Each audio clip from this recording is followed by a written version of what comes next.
দর্শকবৃন্দ, সুধীবৃন্দ, আসসালামু আলাইকুম। আমি ভাত খাওয়া ছেড়ে দিয়েছি বলে চলে। লাঞ্চটা ক্যান্টিন আছে,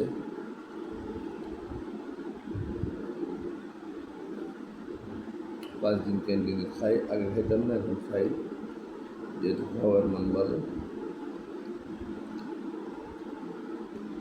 রাতে খাবারটা আমি বন, কলা, তো বিস্কিট,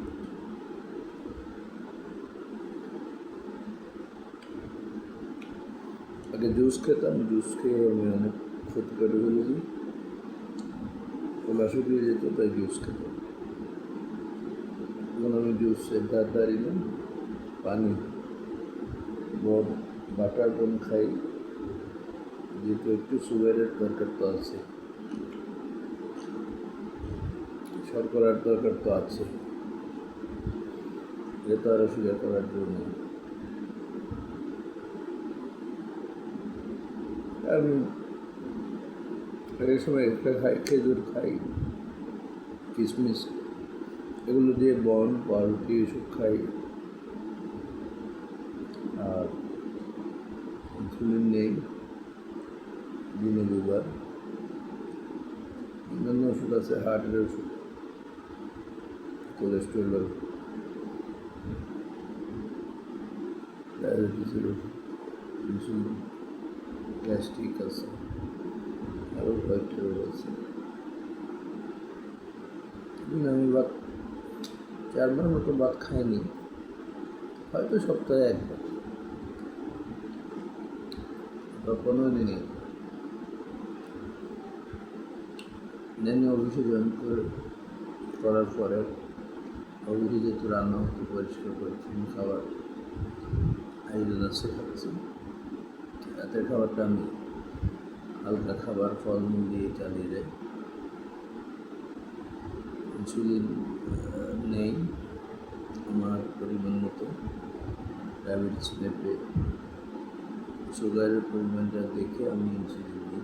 এটা আমি মেডিকেলে যখন ভর্তি ছিলাম তখন শিক্ষাটা পেয়েছি, যদিও প্রতিদিন নেওয়া হয় না, তারপরেও মাঝে মাঝে চেক আপ করে 1 দিন পর অথবা 2 দিন পর।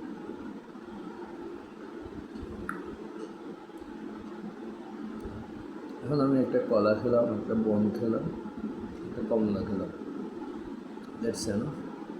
আমার একটা বদ অভ্যাস আছে, যদিও ভালো না, ঘুমের ব্যাল খাটাই। আমার রাস্তা পানি খাওয়ার পরে অন্তত আধা কাপ চা খেতে হবে। আপনারা দেখেছেন হয়তো, চায়ের কাপ চা ঢেলে রাখা আছে, চা না খেলেও তৃপ্তি থেকে যাবে।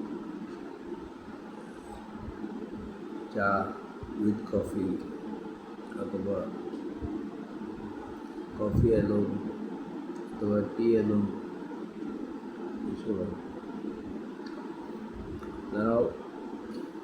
যারা ভাত ছাড়তে পারছেন না, তাদের ডায়াবেটিস কন্ট্রোল করা খুব কষ্টকর, কারণ ভাত খাইতে বসে আপনি কম খেয়ে না খেয়ে উঠতে পারবেন না। আর যত ভাত খাবেন সুগার বেড়ে যাবে, ইনসুলিনের ফলন কম হলে ইনসুলিন নিতে হবে। আর ইনসুলিন নিয়ে কমানো, এটা হচ্ছে কৃত্রিমভাবে আমি কমাল, অ্যাকচুয়াল কমতে না, যে যতক্ষণ ওষুধ থাকবে ততক্ষণ কাজ করবে।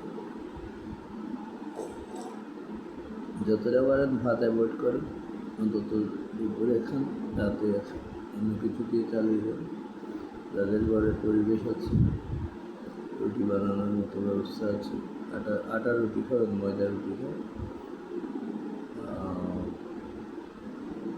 আর যেটা লাল আটা বলা হয়, ওইটাই খেলেই ডায়াবেটিসের জন্য বেশি উপকারী। তারপরে যদি না পান তাহলে আমার মতো পাউরুটি, কলা, গম এসব চালিয়ে দিবেন। মাঝে মাঝে সল্টেড বিস্কিট, বঙ্গল বিস্কিট, টিপ বিস্কিট এসব দিয়ে চালিয়ে দিবেন। হালকা চা খেয়ে একটা পুরো বিস্কিটের প্যাকেট খেয়ে ফেলেন, কোনো সমস্যা নেই।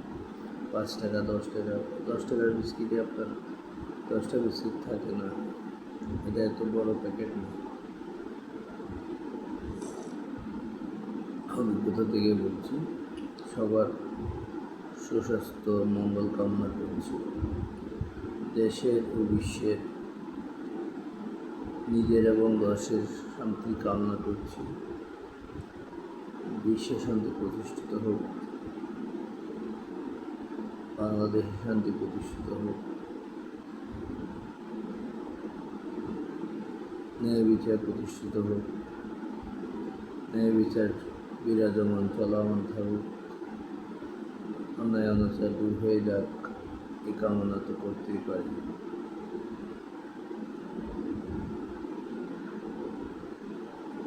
তো সবার প্রতি শুভকামনা রইল।